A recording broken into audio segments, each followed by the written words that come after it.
Hi, I'm Carissa, and this video is going to walk you through the transition row for my FringeShip shawl. Now I have reached the halfway point on my tiny sample here, so I am ready to transition to the next section of my pattern. This transition row can be worked on any right side row. Although the shawl is reversible, I have used a locking stitch marker here to tell me that this is the right side of my fabric.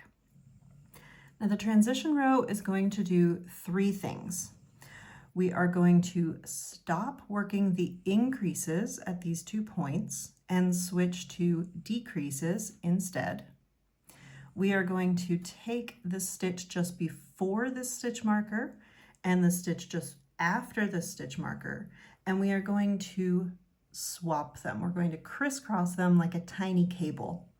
And that is going to strengthen the separation point where we're going to insert our steek panel that will be cut open and unraveled later to form our fringe. And the third thing we're going to do is, once we have swapped those 2 stitches, we're going to cast on stitches in between them that will start that steek panel. So once I have reached the point at which I want to do my transition row, I'm first going to grab 2 extra stitch markers and a locking stitch marker that will be used as a stitch holder. Let's get started. We will begin the transition row by simply knitting to 2 stitches before our first stitch marker. We have reached the point where we have 2 stitches remaining before our first stitch marker. So now we are going to first swap the last stitch before the marker and the first stitch after the marker. And then once we have swapped those 2 stitches, we're also going to work our first decrease with the 2 stitches that will be before the marker at that point. So first, let's get this next stitch out of the way by simply slipping it from the left needle to the right needle without working it. Now I'm going to put this next stitch, which is the last stitch before our stitch marker, onto my locking stitch marker here. Simply going to slip that stitch off the left needle and onto my stitch holder stitch marker. I will close that locking stitch marker to help it stay secure. And I'm going to let that dangle to the back of my work. Now I will temporarily remove this stitch marker. Make sure that my yarn is above the stitch marker, in front of the stitch marker that's hanging to the back. I'm going to put that stitch that we slipped back onto the left-hand needle, and I'm going to work a knit 2 together with that slipped stitch and the stitch that had been after this stitch marker.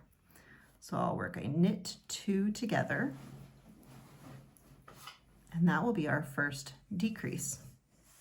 Now I'm going to pick up that stitch holder stitch, and I'm going to place it back onto the left-hand needle and remove the stitch holder. So now I have crisscrossed those 2 stitches and I have worked my first decrease. Now I'm going to put this stitch marker back on my right hand needle, and I'm going to cast on stitches for the steek panel that will become the fringe. Now in both of my full-size shawl samples, I cast on 11 stitches here. The more you cast on, the longer your fringe will be. The fewer you cast on, the shorter your fringe will be. I would not recommend going fewer than 5 stitches cast on, because the shorter your fringe is, the harder it will be to tie that fringe in knots to secure it.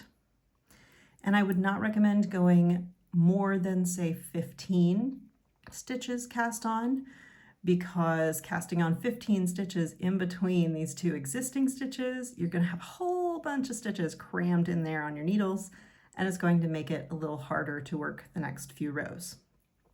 So any odd number would work, but I would recommend staying between 5 and 15. For this little sample, I'm going to go with 7. So I'm going to work a backwards loop cast on, 7 stitches. And all I'm doing is looping my finger under the yarn, twisting it around to create that loop, and then placing that on my right hand needle. That is the backwards loop cast on.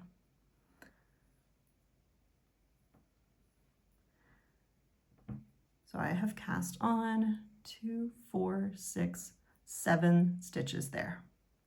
Now I'm going to add one of my new stitch markers.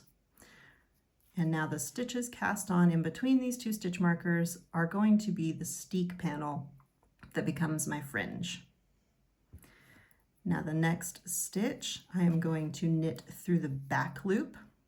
By twisting this stitch, it's just going to help secure the last stitch before the steek to help it to help stop it from unraveling as you cut open the steek and work the fringe later on.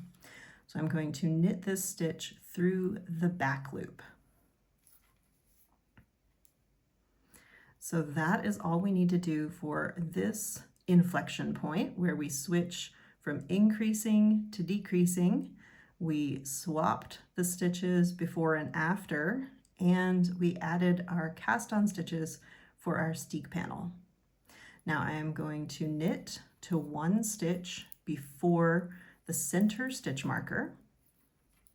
And when we get to the center stitch marker, nothing new is happening here. We will continue working this in the same way that we have been prior to this transition row. So I'll bring my yarn to the front. I'm going to slip the next stitch, the stitch before the center marker. I'm going to slip that purlwise with my yarn in front. Also going to slip the stitch marker from left needle to right. And I will bring my yarn to the back again and continue knitting.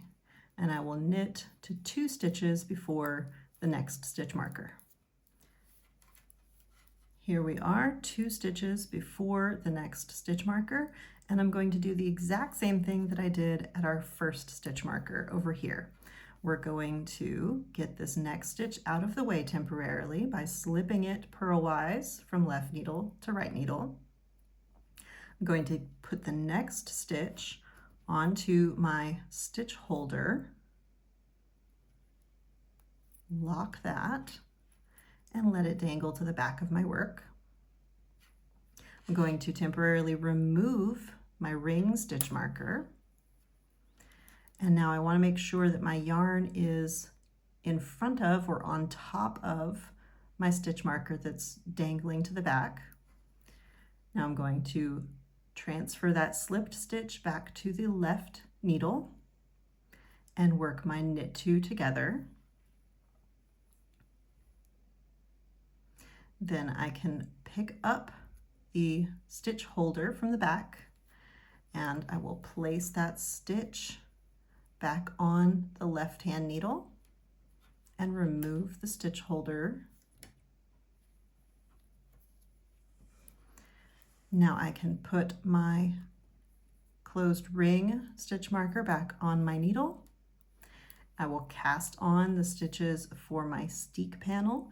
Again, any odd number between 5 and 15 should work. Make sure that it is the same number you cast on this side so that your fringe is the same length.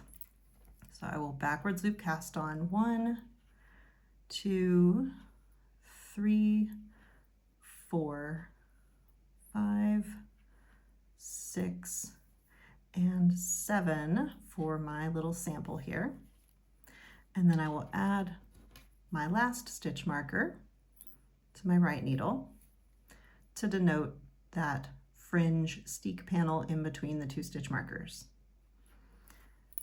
Now I will knit the next stitch through the back loop to twist it intentionally, and then knit to the last 2 stitches on this row. And when we reach the last 2 stitches, I will bring my yarn to the front and slip those last 2 stitches purlwise with the yarn in front. That brings us to the end of our transition row. So now we are going to continue with our decreases and our steek panels for the rest of this little shawl. And I will meet you back here in another video to show you how to finish this off.